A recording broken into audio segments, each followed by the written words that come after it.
Am I wrong for asking that my husband not share pictures of us? Friday night, my husband, 28 male, and I, 26 female, went to a nice dinner hosted by my husband's company. The dinner was mainly to celebrate the great year he and his team had, so he was basically the center of attention. I purchased a new white dress for the night. When I put it on before we left, my husband told me that the dress was practically see-through and left nothing to the imagination. I looked in the mirror and he seemed to be exaggerating, so I told him that it wasn't nearly as noticeable as he was making it out to be. You could sort of see the outlines of my bra, but everyone wears underwear, and unless someone was deliberately looking, it wasn't an issue. We went back and forth for a bit. I didn't have any other dresses that fit me, as I recently gained a bit of weight and haven't had a need to dress formal. He said he'd rather me dress more casual than wear that. After a bit of back and forth, he gave in and I wore it. We went to the dinner. I got to meet a lot of his coworkers and bosses. It was lovely. Afterwards, he wanted to make a post on social media about the night and asked me to choose which pictures to include. I saw the pictures of me and my jaw dropped. The flash on the camera and lighting in general made my outfit way more revealing than it looked in the mirror at home. You can see every roll, every freckle. It leaves almost nothing to the imagination. I was completely embarrassed and told my husband not to post them. He told me that he has no pictures of him without me, so there's not really much he could post from the night. I asked him to Photoshop my outfit a bit to make the dress less revealing, and he said that he doesn't know how to do that.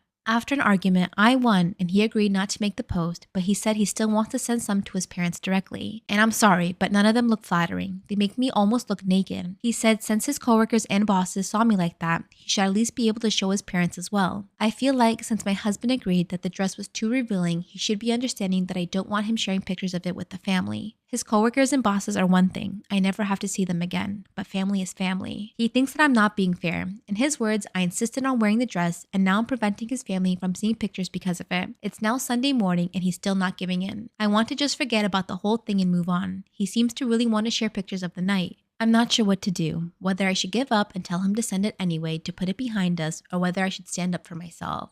So, am I the asshole for asking him not to share pictures of us? Am I wrong for not giving my sister the wedding gift she wanted because of how she treated my girlfriend? My girlfriend Naomi and I have been together for over a decade. My younger sister Sarah and my girlfriend have never been super close but are friendly when we get together, or I guess they were. When Sarah was in high school, Naomi helped her out with some personal things. Sarah got married a few days ago. When Sarah announced her engagement to the family, she asked Naomi to be a bridesmaid, which surprised us a little, but Naomi was very excited because she's never gotten to do it before and probably won't have the chance again. I want to be clear, there was no suggestion from either of us that Sarah should ask her. It was about 2 seconds after she told us that she was engaged. She said that she was so grateful to Naomi for the help when she was younger, and Naomi was very touched. A few weeks later, Sarah posted her bridesmaid proposal brunch. Naomi wasn't there. Sarah never said it to either of our faces directly, but clearly she changed her mind. Naomi was hurt, but said she understood because she hadn't expected the ask anyway. That would have been fine, but then a few months later, Sarah asked Naomi to go to the bachelorette party and to also come get ready the day of the wedding with her friends and bridesmaids. Same thing. Naomi says yes and even helped her find a good place to go and a rental. A month and a half before the wedding, I'm talking to my mom on the phone when she mentions that Sarah's at her bachelorette. No mention of Naomi. Now I'm kind of pissed because Naomi was clearly very hurt at 2 invites and then being sort of ghosted. A week before the wedding, Naomi texted Sarah and asked about getting ready and hair and makeup, and Sarah responds acting confused and basically tells her nicely to just come with me. Then I was really pissed. Sarah wanted this really expensive baking mixer thing for a long time and I got it for her wedding gift. My mom had ruined the surprise so she expected it. But after everything with Naomi, I felt like being petty and I cut her a check instead and returned the mixer. A few days after the wedding, Sarah texted me saying, "I don't know how to ask this, but what happened to the mixer?" And I responded, I didn't know how to ask, but what happened to treating my girlfriend like a freaking human being? Now my brother and my new brother-in-law and my mom are all texting me saying, "What the f***?" and that I'm ruining her happy time. Naomi, for her part, says I probably shouldn't have done that, but she feels a little vindicated. So, am I the asshole? Am I wrong when my wife, 30 female, is pregnant and I, 30 male, literally do everything? My wife is generally physically lazy before she was pregnant, but now it's on a whole other level where if I don't feed her every meal, she won't eat food. She'll wait till I'm home to feed her something and will eat out whenever she wants to eat out, and I'll cook her food. Not like gourmet food, but I still make sure she's fed without asking. I also cut up fruit and give her sour stuff because it does help with the nausea. I also do groceries, all the laundry, and all the dishes, including hers and mine. And on top of that, I walk the dog every single day, and the list goes on. The point is, I do almost everything, and I'm starting to feel burnt out. I came back from basketball late at night and I'm exhausted and didn't eat anything and she didn't either. Even though we had leftover food, but she didn't want to eat it because she was tired of it. So I cut up strawberries for her and go shower. Am I wrong when my wife, 30 female, is pregnant and I, 30 male, literally do everything? So I cut up strawberries for her and go shower. I ask her to take out stuff so I can cook dinner for myself. She ends up actually cooking it for me, and when I come down, I thank her. That's when she turns around and asks me, "Can you cook more?" I was so thrown off, so I said, "What?" in a pissy way because I was pissed she had the audacity to ask me, when I literally feed her almost every meal she eats and do like every chore. She got extremely angry and slammed the door upstairs and said, "I wish you knew how it feels to be pregnant," and I'm in disbelief. I did try apologizing and communicating for how I said it and rubbed her back and kissed her head. But the second I tried to explain myself, she yelled at me saying, "I don't want to talk about this right now, I'm pregnant and cranky," then started crying. She said that I get so defensive and I just left the room thinking, what am I supposed to do? I can't even say my feelings. Am I wrong for refusing to shave my hair for a client who is a cancer patient? I, 21 male, currently own a barbershop and have found myself in a very weird situation. So I was scheduled an appointment by a father of a cancer patient who's currently undergoing chemotherapy. Feeling very saddened by the situation, I decided to refuse any payment and give the girl her haircut for free. However, that's not the problem. The issue is, once they arrived, I helped the father pull the daughter out of the wheelchair and onto the chair. But then I saw him go outside to his car only to arrive with camera equipment. So I asked what all that was and what he was doing, and he leaned into my ear and whispered. That's when he told me he wants to record the whole thing and how I'll shave my hair for the video. That way when it's done, they can publish it onto their Instagram page. I refused and calmly explained that I wasn't informed about this during the scheduling, and I wasn't going to shave my hair off for a video. Am I wrong for refusing to shave my hair for a client who's a cancer patient? I refused and calmly explained that I wasn't informed about this during scheduling and I wasn't going to shave my hair for some stupid video. The father then got visibly angry towards me and yelled at me, explaining how I don't get it and how much work he went through to even get to my shop. That's when he called me a rich piece of poop that feeds off the poor and constantly degraded me. That's when I told him to get out and take his daughter because I don't tolerate disrespect. They did leave, but he looked at me with a disgusted facial expression as if I did anything wrong. Top comment says, "Definitely not wrong, the father is exploiting the daughter to get video likes." Another says, "This is giving me the act vibes because what parent would publicize their child's suffering for ratings?" My opinion is he knows good and dang well they did not talk about that during scheduling, and he just tried to get him to do it in front of the daughter to guilt him and again get views. Terrible. How do I tell my boyfriend, 35 male, that me, his girlfriend, 25 female, am moving to Oregon in less than a week, 1 month after I found out that he cheated on me? There's a long story to this, but I'll keep it short. My boyfriend and I haven't had the best sexual relationship. We've done it multiple times, but I could tell that he was having some issues down there the very last time we did it, which was over 1.5 years ago. When I asked him about it, he said it was depression getting the best of him. So I wanted to give him space. I'm very kind, patient, empathetic, and understanding of his situation. I didn't bring it up again. I'm not the nagging type, so I let him work it out on his own, always reassuring him that I was there and he could talk to me. His grandfather died a couple years before I met him, and he lived with the guy his whole life. He was devastated. Then his mother was diagnosed with terminal cancer a year before I met him. His mother passed away in January of this year. A month ago, he had really bad abdominal pain. We went to the ER and he had a perforated bowel. Instantly rushed him off to surgery.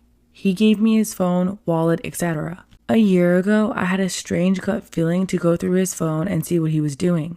He was being very secretive and distant with his phone, but I gaslit myself and told myself that I was being crazy, so I never actually went through it. While he's under for the emergency surgery, I looked through his phone and found that he had been cheating on me for a year. He was sexting, meeting, and having sex with his chick. She was well aware of the fact that he had a girlfriend too. I was devastated. Now, a month after the surgery, I've been taking care of him hand and foot, paying his bills, taking care of our animals, chores, etc. Trying to make things work, but I just can't. He's more than capable enough to go back to work and take care of himself. But I've put my 2 weeks in and I'm leaving to Oregon in 4 days. I haven't told him that I'm leaving. How do I tell him that I'm blowing this popsicle stand? Today I messed up by changing my name to a porn star's. Okay, so I have a weird first name. I like it well enough, but I've spent a good chunk of my childhood explaining pronunciation and spelling. I had similar problems with my maiden name and considered changing one or both for the sake of simplicity. Enter my husband. He has a lovely, easy to spell, very common last name. So when he proposed, I decided to take it.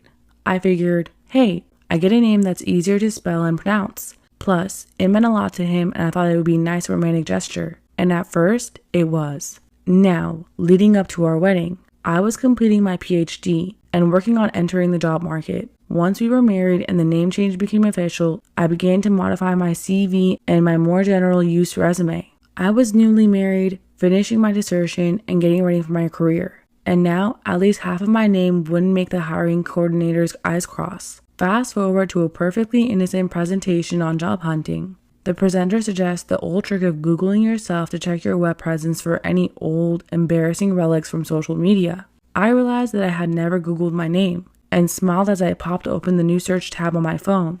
Imagine my horror as I sat in the crowd of my peers, and the first thing to pop up was a thumbnail of a woman with 2 D's in her mouth. I figured it was a fluke, or an advertisement, and scrolled hurriedly, but to my growing dismay, I found page after page of porn websites, cam sites, and OF, and forums, all tied back to my brilliant new name. Now, this presented a long-term problem. Resumes don't generally include a photo. I had to find a way to convey to potential employers that I was an entirely separate person from this taller, admittedly far more attractive woman. I definitely did not intend to insist on constantly being called doctor or including my credentials wherever I put my name. Changing my name again would require a whole court proceeding, goodness knows how much money, and another visit to the dreaded Social Security office. In addition to employment though, I had a more immediate familial issue. My husband is Catholic, but he has an earthy sense of humor and would laugh this off. They're kind, pious, and a little sheltered. They're also very proud in-laws who have Googled me every time I appeared in the completely boring campus newspaper. I knew they would understand, but I had to either allow them to stumble blindly into a literal hurricane of dicks and pregnancy fetish material, or warn them as kindly as I could. Needless to say, our next visit was profoundly awkward. Now, I insist on using my middle initial in professional settings. I'm rather particular about it. My students have been kind enough to comply, though sometimes one or two giggle when I show up on the first day. More troublingly, I also get the occasional disappointed look. Today I messed up by crawling into bed naked next to my unsuspecting roommate. This is definitely one of the most embarrassing things that's ever happened to me.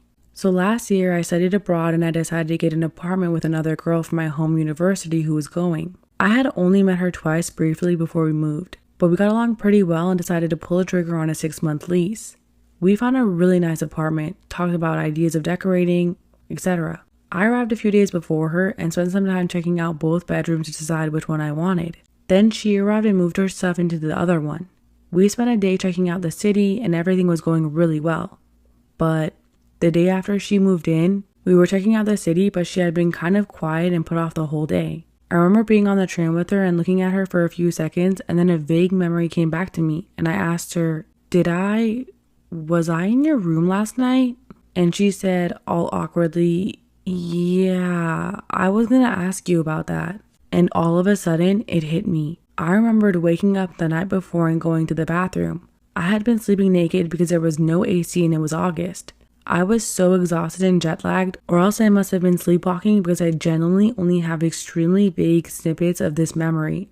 Guys, I literally fucking sleepwalked into her room and crawled into her bed buck naked and just lied next to her until she asked something like, are you okay? And I remember snapping awake saying, yeah, and thinking, this is weird, why am I not in my room right now?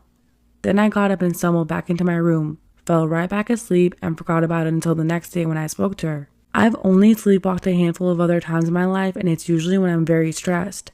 I guess the stress of the move and the new environment must have triggered it. Maybe I forgot which room was mine.